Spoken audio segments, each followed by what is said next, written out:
उस रात घर में सिर्फ एक चीज बची थी, एक माँ का पछतावा, एक बाप की टूटी हुई उम्मीद और एक मासूम बच्चे की धीमी पड़ती सांसें। मुंशी इंद्रमणि की आमदनी कम थी, लेकिन खर्च दिन ब दिन बढ़ता ही जा रहा था। अपने छोटे से बच्चे के लिए दाई रखना उनके लिए आसान नहीं था। फिर भी मजबूरी थी। एक तरफ बच्चे की देखभाल की चिंता और दूसरी तरफ समाज में अपनी इज्जत बनाए रखने का दबाव, इन दोनों के बीच वो पिसते जा रहे थे। बच्चा अपनी दाई से बेहद प्यार करता था। वो हर समय उसकी गोद में ही रहना चाहता, जैसे वही उसकी पूरी दुनिया हो। इसलिए दाई उनके घर की जरूरत बन चुकी थी। लेकिन घर की मालकिन सुखदा को उस पर जरा भी भरोसा नहीं था। उसे हमेशा लगता दाई कहीं न कहीं कुछ छुपा रही है, कुछ चुरा रही है। जब भी दाई बाजार से लौटती, सुखदा उसकी हर चीज को टटोलती। बार बार पूछती, इतनी देर क्यों लग गई, क्या भाव था, इतना महंगा क्यों लिया। दाई हर बार शांत स्वर में जवाब देती, लेकिन जब बात हद से बढ़ जाती तो वह भी कभी कभी तंग आ जाती। घर का माहौल रोज के झगड़ों से भारी रहने लगा था और हर दिन एक नया तनाव लेकर आता था। एक दिन किस्मत ने जैसे एक नया मोड़ ले लिया। दाई बाजार से लौटने में थोड़ी देर हो गई। रास्ते में उसे दो औरतों का झगड़ा दिख गया, इतना तीखा, इतना दिलचस्प कि वो कुछ पल वहीं खड़ी रह गई। उसे समय का बिल्कुल एहसास ही नहीं हुआ। लेकिन तभी अचानक उसे 9 बजे के घंटे की आवाज सुनाई दी। उसका दिल धक से रह गया। ओह, बहुत देर हो गई। वो घबराई हुई जल्दी जल्दी घर की ओर भागी।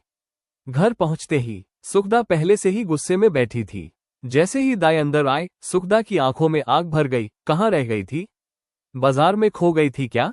दाई ने विनम्रता से सिर झुकाकर कहा, एक जान पहचान की औरत मिल गई थी। बातों में थोड़ा समय निकल गया, लेकिन ये जवाब आग में घी डालने जैसा था। सुखदा तिलमिला उठी, यहां हमें दफ्तर जाने की देर हो रही है और तुम्हें सैर सपाटे सूझ रहे हैं। दाई ने कुछ न कहा, बस चुपचाप बच्चे को गोद में लेने आगे बढ़ी। लेकिन सुखदा ने उसे झटक दिया, रहने दो, तुम्हारे बिना वो मर नहीं जाएगा। ये शब्द सीधे दिल में उतर गए। दाई का चेहरा एक पल को सख्त हो गया, लेकिन उसने खुद को संभाला। वो जानती थी अगर जवाब दिया तो बात और बिगड़ेगी। लेकिन उस दिन कुछ अलग था। जब दाई ने बच्चे को गोद में लिया और दरवाजे की ओर बढ़ी, तभी अचानक सुखदा झपट कर आए और बच्चे को उसकी गोद से छीन लिया। बहुत दिन से तुम्हारी ये चालाकी देख रही हूं, आज सब समझ में आ गया। अब तुम इसे हाथ भी मत लगाना। अब दाई भी टूट गई। उसकी आंखों में आंसू भर आए, लेकिन आवाज में दर्द के साथ सम्मान भी था। बहू जी, मुझसे अगर कोई गलती हुई हो तो माफ कर दीजिए। बस आधा घंटा ही तो देर हुई है। लेकिन सुखदा का गुस्सा थमने का नाम नहीं ले रहा था। यहां तुम्हारी जरूरत किसे है? तुम्हारे जैसी दाइयां हर गली में मिलती हैं। अब दाई ने भी अंतिम बात कह दी, ठीक है बहू जी, भगवान आपको खुश रखे। मुझसे जो भी भूल हुई हो क्षमा कर देना। और यह कहकर वो मुड़ गई। तभी मुंशी इंद्रमणि बाहर से अंदर आए। उन्होंने घबराकर पूछा, क्या हुआ? दाई ने बस इतना कहा, कुछ नहीं बाबूजी, मुझे जवाब दे दिया गया है, अब मैं जाती हूँ। उस पल घर में एक अजीब सन्नाटा छा गया। एक रिश्ता जो 3 साल से बना था, जो बच्चे की हंसी और ममता से जुड़ा था, आज कुछ कड़वे शब्दों में टूट गया। सुखदा ने कहा, कुछ नहीं, अपनी ही इच्छा है। जी नहीं चाहता तो नहीं रखते। क्या किसी के हाथों बिक तो नहीं गए हैं कि मजबूरी हो? उसकी आवाज में ताना भी था, गुस्सा भी, और कहीं न कहीं एक अजीब सी कठोरता भी। इंद्रमणि यह सुनकर झुंझला उठे। उनका चेहरा तमतमा गया। उन्होंने थोड़े ऊंचे स्वर में कहा, तुम्हें तो जैसे बैठे बैठे कोई न कोई खुराफात सूझती ही रहती है, बिना बात का झगड़ा खड़ा कर देती हो। सुखदा ने तुरंत तीखे अंदाज में जवाब दिया, हाँ, है मुझे ये आदत। क्या करूं? मेरा स्वभाव ही ऐसा है, बदल नहीं सकती मैं खुद को। अब उसके शब्दों में केवल ताना नहीं था, बल्कि अहंकार और दर्द दोनों मिल चुके थे। वह आगे बोली, और सुनो, अगर तुम्हें वो दाई इतनी ही प्यारी लगती है तो उसे अपने गले में बांध लो। मेरे घर में उसकी कोई जरूरत नहीं है। ये शब्द जैसे घर की दीवारों से टकराकर गूंज उठे। उधर दाई दरवाजे से बाहर निकली। उसकी आंखें आंसुओं से भरी हुई थीं। हर कदम भारी लग रहा था। दिल बार बार पीछे मुड़ने को कह रहा था। उसका मन बस एक ही बात पर अटका हुआ था, काश एक बार बच्चे को सीने से लगा लूं, एक बार उसे प्यार कर लूं। लेकिन किस्मत ने जैसे उसे ये मौका भी नहीं दिया। वो अपने ही दर्द को दबाकर चुपचाप आगे बढ़ती चली गई। इधर छोटा रुद्रमणि, वो मासूम बच्चा जो कुछ समझता नहीं था, बस प्यार पहचानता था, वो दाई के पीछे पीछे दरवाजे तक आ गया।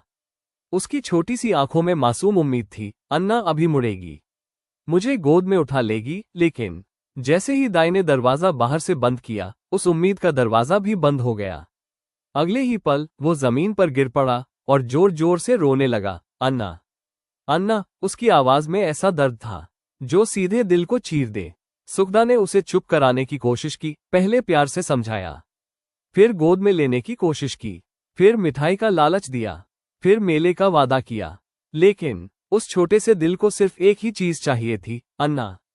उसकी दाई, उसका प्यार। जब कुछ काम नहीं आया तो सुखदा ने डराने की कोशिश की, चुप हो जाओ, नहीं तो बंदर आ जाएगा, सिपाही पकड़ ले जाएगा। पर बच्चा चुप नहीं हुआ। धीरे धीरे सुखदा का धैर्य टूट गया। गुस्से में आकर उसने बच्चे को वहीं छोड़ दिया और खुद घर के कामों में लग गई। उधर रुद्रमणि रोते रोते बेहाल हो गया। उसका चेहरा लाल पड़ गया, आंखें सूज गईं, सांसें टूटने लगीं और आखिरकार वो वहीं जमीन पर सिसकते सिसकते सो गया। उस दिन से घर में सब कुछ बदल गया। वो हंसता खेलता बच्चा अब चुप रहने लगा था। उसकी दुनिया, जो पहले खिलौनों, जानवरों और हंसी से भरी थी, अब सिर्फ एक नाम में सिमट गई थी, अन्ना। अब रुद्र को न तो दूध में कोई स्वाद रह गया था, न मिश्री में, न मेवे में, न मीठे बिस्कुट में और न ही ताजी इमरती में।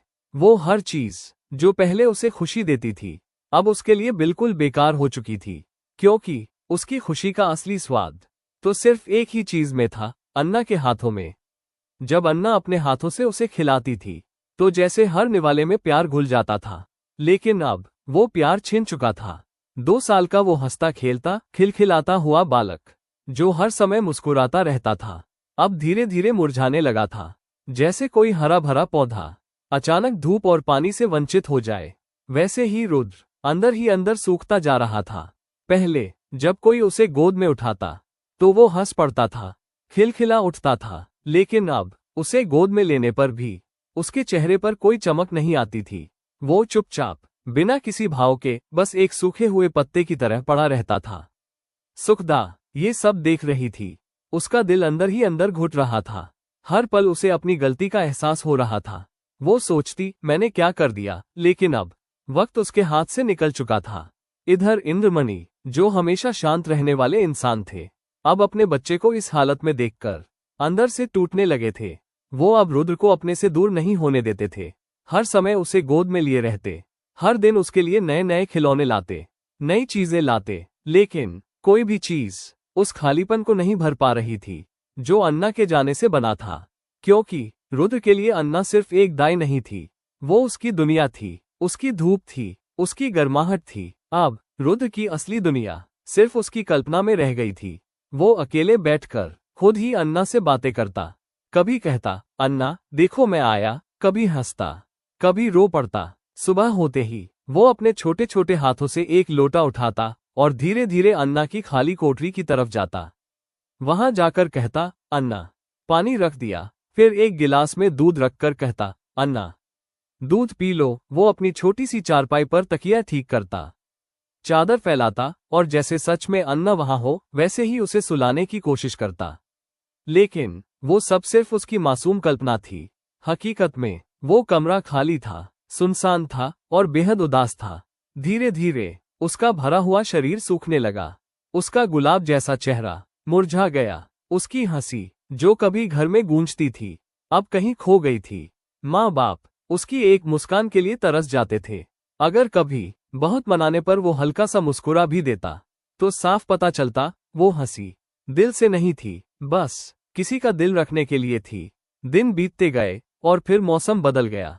बारिश का समय आ गया। कभी तेज गर्मी, कभी ठंडी हवा के झोंके, और उसी के साथ रुद्र की हालत और बिगड़ने लगी। उसका कमजोर शरीर इस बदलाव को सह नहीं पाया। सुखदा अब उसे हर समय धक्कर रखती, उसे बाहर नहीं जाने देती, नंगे पांव एक कदम भी नहीं चलने देती। लेकिन अब बहुत देर हो चुकी थी। जल्द ही रुद्र को खांसी आने लगी, फिर बुखार भी चढ़ गया। सुबह का समय था। रुद्र चारपाई पर आंखें बंद किए पड़ा था। डॉक्टरों का इलाज भी बेअसर हो चुका था। सुखदा उसकी छाती पर तेल की मालिश कर रही थी और इंद्रमणि एक कोने में खड़े, आंखों में आंसू लिए, बस अपने बच्चे को देख रहे थे। उस पल घर में सिर्फ एक ही चीज थी, खामोशी और पछतावा। घर का माहौल भारी था। हवा में एक अजीब सी बेचैनी तैर रही थी, रुद्र चारपाई पर पड़ा था। उसकी सांसें धीमी थीं, चेहरा पीला पड़ चुका था, जैसे जीवन धीरे धीरे उससे दूर जा रहा हो। सुखदा उसके सिरहाने बैठी थी। आंखों में डर था, पछतावा था और एक माँ का टूटता हुआ दिल। कांपती आवाज में उसने कहा, आज बड़े हकीम साहब को बुला लेते हैं। शायद उनकी दवा से कोई फायदा हो जाए। उसकी उम्मीद अब आखिरी सांसें गिन रही थी। इंद्रमणि खिड़की की तरफ खड़े थे। बाहर आसमान में काले बादल छाए हुए थे, जैसे प्रकृति भी इस दर्द में डूबी हो। उन्होंने धीमे लेकिन टूटे हुए स्वर में कहा, अब बड़े हकीम क्या, अगर धन्वंतरी भी आ जाए तो भी कोई फायदा नहीं होगा। ये शब्द जैसे उम्मीद की आखिरी किरण को भी बुझा गए। सुखदा का दिल कांप उठा। उसने घबराकर पूछा, तो अब किसी की दवा काम नहीं करेगी? उसकी आवाज में डर साफ झलक रहा था, जैसे वो जवाब सुनने से भी डर रही हो। इंद्रमणि ने गहरी सांस ली और धीरे से बोले, दवा है, लेकिन एक ही दवा है और वो हमारे हाथ में नहीं है। सुखदा ने चिढ़कर, दर्द और गुस्से में कहा, तुम्हें तो बस उसी की धुन सवार है। क्या वो बुढ़िया आएगी और अमृत पिला देगी? इंद्रमणि की आंखों में दर्द था, लेकिन आवाज में सच्चाई। तुम्हारे लिए वो चाहे जहर हो, लेकिन हमारे बच्चे के लिए वही अमृत है। ये सुनते ही सुखदा का सिर झुक गया। उसके अंदर का अहंकार अब धीरे धीरे टूट रहा था, लेकिन फिर भी उसने कहा, मैं नहीं मानती कि उसकी मर्जी के बिना कुछ नहीं हो सकता। इंद्रमणि अब खुद को रोक नहीं पाए। अगर तुम अभी भी नहीं समझी तो याद रखो, तुम रोओगी, बहुत रोओगी। उनकी आवाज भारी हो गई। तुम्हें अपने ही बच्चे के लिए उस दाई के सामने हाथ जोड़ने पड़ेंगे। ये शब्द सीधे सुखदा के दिल में उतर गए। वो कुछ पल चुप रही, फिर धीरे से बोली, चुप रहो, ऐसी अशुभ बातें मत कहो।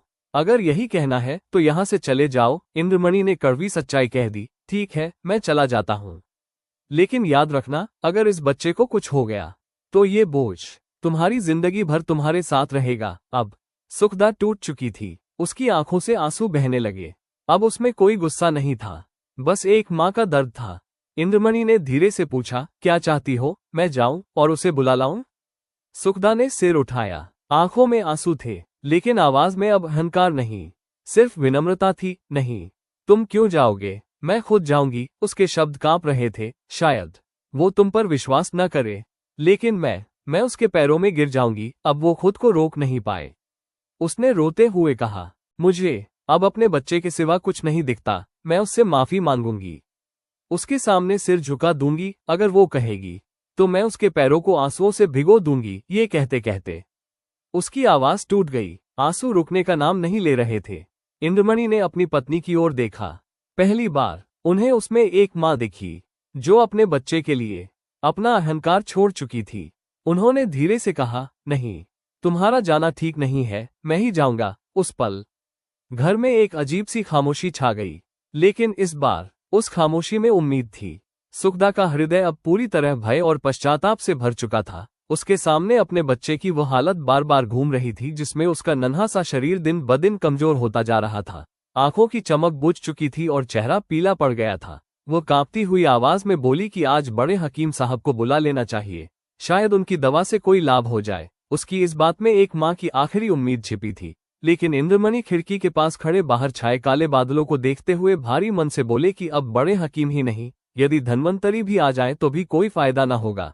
ये सुनते ही सुखदा का दिल जैसे बैठ गया और उसने घबराकर पूछा कि क्या अब किसी की दवा काम नहीं करेगी? इंद्रमणि ने धीमे लेकिन गहरे दर्द भरे स्वर में कहा कि दवा तो है, पर वो एक ही है और वह हमारे हाथ में नहीं है। सुखदा को ये बात चुभ गई और उसने कुछ कटुता के साथ कहा कि तुम्हें तो बस उसी बुढ़िया की धुन सवार है। क्या वह आकर अमृत पिला देगी? इंद्रमणि ने शांत लेकिन सच्चे स्वर में उत्तर दिया कि वो तुम्हारे लिए चाहे कुछ भी हो, पर हमारे बच्चे के लिए वही अमृत है। ये सुनकर सुखदा के मन का अहंकार डगमगाने लगा।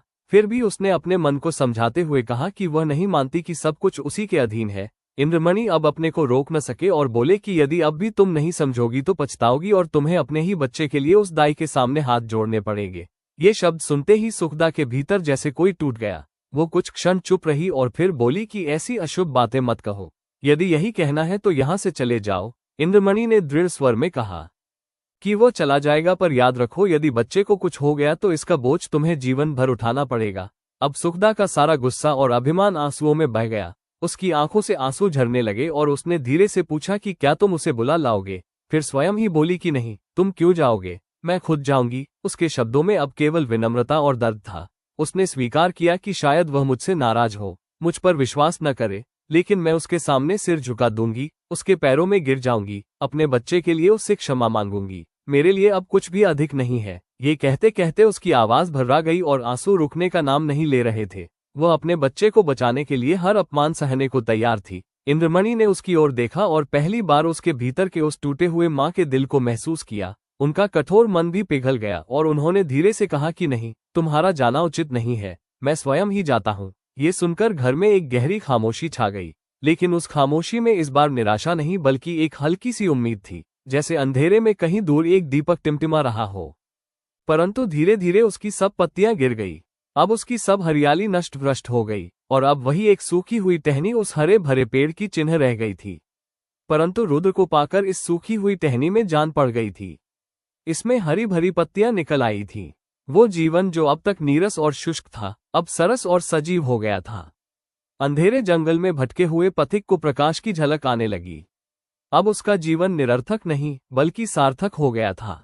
कैलासी रुद्र की भोली भाली बातों पर निछावर हो गई, पर वह अपना स्नेह सुखदा से छिपाती थी, इसलिए कि माँ के हृदय में द्वेष न हो। वो रुद्र के लिए माँ से छिपकर मिठाइयाँ लाती और उसे खिलाकर प्रसन्न होती। वो दिन में 2-3 बार उसे उपटन मलती कि बच्चा खूब पुष्ट हो। वो दूसरों के सामने उसे कोई चीज नहीं खिलाती कि उसे नजर लग जाएगी। वो सदा दूसरों से बच्चे के अल्पाहार का रोना रोया करती। उसे बुरी नजर से बचाने के लिए ताबीज और गंडे लाती रहती। यह उसका विशुद्ध प्रेम था। उसमें स्वार्थ की गंध भी न थी। इस घर से निकलकर आज कैलासी की वह दशा थी जो थिएटर में एकाएक बिजली के लैंपों के बुझ जाने से दर्शकों की होती है। उसके सामने वही सूरत नाच रही थी, कानों में वही प्यारी प्यारी बातें गूंज रही थीं। उसे अपना घर काटे खाता था। उस काल कोठरी में दम घुटा जाता था। रात ज्यों त्यों कर कटी। सुबह को घर में वह झाड़ू लगा रही थी। बाहर ताजे हलुए की आवाज सुनकर बड़ी फुर्ती से घर से बाहर निकल आए। तब तक याद आ गया, आज हलवा कौन खाएगा, आज गोद में बैठकर कौन चहकेगा। वो मधुर गान सुनने के लिए जो हलवा खाते समय रुद्र की आंखों से, होठों से और शरीर से एक एक अंग से बरसता। कैलासी का हृदय तड़प गया। वो व्याकुल होकर घर से बाहर निकली कि चलूं रुद्र को देख आऊं, पर आधे रास्ते से लौट आए। रुद्र कैलासी के ध्यान से एक क्षण के लिए भी नहीं उतरता था। वो सोते सोते चौंक पड़ती, जान पड़ता रुद्र डंडे का घोड़ा दबाए चला आता है। पड़ोसियों के पास जाती तो रुद्र की चर्चा करती। रुद्र उसके दिल और जान में बसा हुआ था। सुखदा के कठोरतापूर्ण कुव्यवहार का उसके हृदय में ध्यान नहीं था। वो रोज इरादा करती कि आज रुद्र को देखने चलूंगी। उसके लिए बाजार से मिठाइयाँ और खिलौने लाती, घर से चलती, पर रास्ते से लौट आती। कभी 2-4 कदम से आगे नहीं बढ़ा जाता। कौन मुंह लेकर जाऊं? जो प्रेम को धूर्तता समझता हो, उसे कौन सा मुंह दिखाऊं? कभी सोचती, यदि रुद्र मुझे न पहचाने तो बच्चों के प्रेम का ठिकाना ही क्या, नई दाई से हिल मिल गया होगा। ये ख्याल उसके पैरों पर जंजीर का काम कर जाता था। इस तरह 2 हफ्ते बीत गए। कैलासी का जी उचटा रहता, जैसे उसे कोई लंबी यात्रा करनी हो। घर की चीजें जहां की तहां पड़ी रहती, न खाने की सुधि थी, न कपड़े की। रात दिन रुद्र ही के ध्यान में डूबी रहती थी। संयोग से इन्हीं दिनों बद्रीनाथ की यात्रा का समय आ गया। मोहल्ले के कुछ लोग यात्रा की तैयारियां करने लगे। कैलासी की दशा इस समय उस पालतू चिड़िया सी थी जो पिंजरे से निकलकर फिर किसी कोने की खोज में हो। उसे विस्मृति का यह अच्छा अवसर मिल गया। यात्रा के लिए तैयार हो गई। आसमान पर काली घटाएं छाई हुई थीं और हल्की हल्की फुहारें पड़ रही थीं। देहली स्टेशन पर यात्रियों की भीड़ थी। कुछ गाड़ियों पर बैठे थे, कुछ अपने घर वालों से विदा हो रहे थे। चारों तरफ हलचल सी मची थी। संसार की माया आज भी उन्हें जकड़े हुए थी। कोई स्त्री को सावधान कर रहा था कि धान कट जावे तो तालाब वाले खेत में मटर बो देना और बाग के पास गेहूं। कोई अपने जवान लड़के को समझा रहा था, असामियों पर बकाया लगान की नालिश में देर न करना और 2 रुपया सैकड़ा सूद जरूर काट लेना। एक बूढ़े व्यापारी महाशय अपने मुनीम से कह रहे थे कि माल आने में देर हो तो खुद चले जाइएगा और चालू माल लीजिएगा, नहीं तो रुपया फंस जाएगा। पर कोई कोई ऐसे श्रद्धालु मनुष्य भी थे जो धर्ममग्न दिखाई देते थे। वे या तो चुपचाप आसमान की ओर निहार रहे थे या माला फेरने में तल्लीन थे। बैठी हुई कैलासी यात्रियों की सांसारिक बातों पर सोच रही थी और रुद्र को याद कर रही थी, जिससे वह लौटकर मिलने का निश्चय करती है। गर्मी और घुमड़ते बादलों के बीच रेल कर्मचारियों की देरी से व्याकुल होकर वो जल्दी गाड़ी खुलने की कामना करती है। कैलासी की छाती जोर जोर से धड़कने लगी। उसके चेहरे का रंग उड़ गया और वह घबराकर कांपती आवाज में बोली, उनका जी अच्छा नहीं है क्या? उसकी आवाज में डर भी था और छिपा हुआ स्नेह भी। इंद्रमणि ने भारी मन से कहा, वो तो उसी दिन से बीमार है जिस दिन तुम वहां से निकली थी। 2 हफ्तों तक वो सिर्फ अन्ना अन्ना पुकारता रहा, हर पल तुम्हें ढूंढता रहा। अब 1 हफ्ते से खांसी और बुखार में पड़ा है, सारी दवाइयां कर ली पर कोई फायदा न हुआ। उन्होंने धीरे से आगे कहा, मैं सोच रहा था कि खुद तुम्हारे पास आकर हाथ जोड़कर तुम्हें वापस ले आऊं, क्या पता तुम्हें देखकर उसकी हालत संभल जाए। पर जब तुम्हारे घर पहुंचा तो मालूम हुआ कि तुम यात्रा पर जाने वाली हो, फिर किस मुंह से कहता, हमने तुम्हारे साथ कौन सा अच्छा व्यवहार किया था। ये सुनते ही कैलासी की आंखों के आगे अंधेरा छा गया। उसे लगा जैसे जमीन खिसक गई हो। उसके मुंह से अनायास निकला, हे ईश्वर, मेरे रुद्र का बाल भी बांका ना हो। उसका गला भर आया, आंखों से आंसू बहने लगे। वो मन ही मन पछताने लगी, मैं कैसी कठोर हृदया हूं। वो मासूम रो रो कर बेहाल हो गया और मैं उसे देखने तक न गई। चाहे सुखदा जैसी भी हो, पर रुद्र ने मेरा क्या बिगाड़ा था। उसका दिल महसूस उठा। वो बोली, दूध तो पीता है ना? इंद्रमणि ने दुखी होकर कहा, दूध की बात करती हो? उसने 2 दिन से आंखें तक नहीं खोली। ये सुनते ही कैलासी जैसे टूट गई। उसने घबराकर आवाज लगाई, अरे कुली, जल्दी आओ, मेरा सामान उतार दो। अब मुझे तीरथ जाने की कोई इच्छा नहीं। उसकी आवाज में बेचैनी साफ झलक रही थी। जल्दी ही इक्का तैयार हुआ और वो चल पड़ी। रास्ते में भीड़, धीमा चलता घोड़ा, सब उसे चुभ रहे थे। वो बार बार कहती, भैया जल्दी चलाओ, मैं तुम्हें ज्यादा पैसे दूंगी। जैसे जैसे इंद्रमणि का घर पास आता गया, उसका दिल और तेज धड़कने लगा। उसके मन से बार बार दुआ निकल रही थी, हे भगवान, सब कुशल हो। तभी अचानक उसके कानों में रोने की आवाज पड़ी। उसका कलेजा मुंह को आ गया। एक पल को लगा सब खत्म हो गया, लेकिन अगले ही क्षण पता चला कि कोई औरत मायके से विदा हो रही है। तब जाकर उसे थोड़ा सुकून मिला। आखिरकार इक्का घर के सामने रुका। कैलासी ने डरते डरते दरवाजे की ओर देखा, जैसे कोई डरा हुआ बच्चा घर लौटते वक्त झांकता है। दरवाजे पर सन्नाटा था। महाराज बैठा सुरती मल रहा था। ये देखकर उसे थोड़ी राहत मिली, पर दिल की घबराहट अभी भी खत्म नहीं हुई थी। वो अंदर गई और देखा कि नई दाई पुलपिस पका रही है। ये दृश्य देखकर उसके दिल में एक और टीस उठी, जैसे उसकी जगह कोई और ले चुका हो। कैलासी का दिल जोर जोर से धड़क रहा था। जैसे ही वो अंदर बढ़ी, उसकी नजर सीधे उस चारपाई पर गई जहां रुद्र पड़ा था। उसका नन्हा सा शरीर कमजोर हो चुका था, आंखें आधी बंद थीं, सांसें धीमी थीं। कैलासी के कदम वहीं ठहर गए। उसका गला सूख गया और आंखों से आंसू अपने आप बहने लगे। वो धीरे धीरे रुद्र के पास पहुंची, कांपते हाथों से उसके माथे को छुआ और बहुत ही धीमी आवाज में बोली, रुद्र, मेरे बच्चे। जैसे ही यह आवाज रुद्र के कानों में पड़ी, उसकी बंद आंखें हल्की सी कांपी और फिर उसके होठों से बहुत धीमी टूटी हुई आवाज निकली, अन्ना, बस। यही एक शब्द, और जैसे पूरे घर में जान लौट आए। कैलासी ने उसे सीने से लगा लिया। उसकी आंखों से आंसू रुक नहीं रहे थे। वो बार बार उसके सिर को सहला रही थी, जैसे उसे खोने के डर से अब कभी दूर न जाने देगी।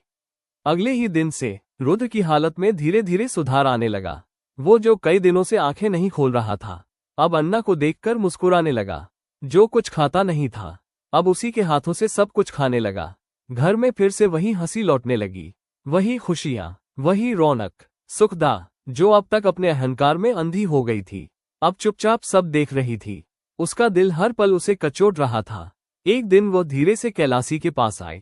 उसकी आंखें झुकी हुई थीं और उसने भर्राई हुई आवाज में कहा, मुझे माफ कर दो, मैंने बहुत बड़ी गलती कर दी। कैलासी ने उसकी तरफ देखा। उसमें अब कोई गुस्सा नहीं था, सिर्फ ममता थी। सुखदा उसके पैरों की ओर झुकने लगी, लेकिन कैलासी ने तुरंत उसे रोक लिया और उसे गले से लगा लिया। उस दिन से सुखदा का व्यवहार पूरी तरह बदल गया। अब वो कैलासी को एक दाई नहीं, अपनी बड़ी बहन की तरह मानने लगी। घर में उसका सम्मान बढ़ गया और रुद्र अब पहले से भी ज्यादा स्वस्थ, खुश और चंचल हो गया। उसकी हंसी फिर से पूरे घर में गूंजने लगी। समय बीतता गया। एक दिन किसी ने कैलासी से पूछा, तुम तीरथ जाने वाली थी ना, अब कब जाओगी? कैलासी ने हल्की सी मुस्कान के साथ रुद्र को अपनी गोद में उठाया। उसकी आंखों में एक अलग ही चमक थी और उसने बहुत ही शांत लेकिन गहरी आवाज में कहा, अब मुझे कहीं जाने की जरूरत नहीं। किसी की जिंदगी बचाना, किसी को फिर से जीने की वजह देना, यही मेरा सबसे बड़ा तीरथ है। कभी कभी भगवान मंदिरों में नहीं मिलते, वो मिलते हैं किसी की टूटी हुई जिंदगी को फिर से संवार देने में। अगर आपको ऐसी दिल को छू लेने वाली कहानियां पसंद है तो वीडियो को लाइक जरूर करें, चैनल को सब्सक्राइब कर लें ताकि ऐसी ही भावनात्मक और सच्ची कहानियां आप तक पहुंचती रहें। अगर इस कहानी ने आपके दिल को छुआ हो तो इसे अपने दोस्तों और परिवार के साथ जरूर शेयर करें। हर कहानी कुछ सिखाती है और ऐसी ही सीख भरी कहानियों के लिए हमारे साथ जुड़े रहें। आपका एक लाइक हमें और ऐसी कहानियां लाने के लिए मोटिवेशन देता है। धन्यवाद। फिर मिलेंगे एक और दिल छू लेने वाली कहानी के साथ।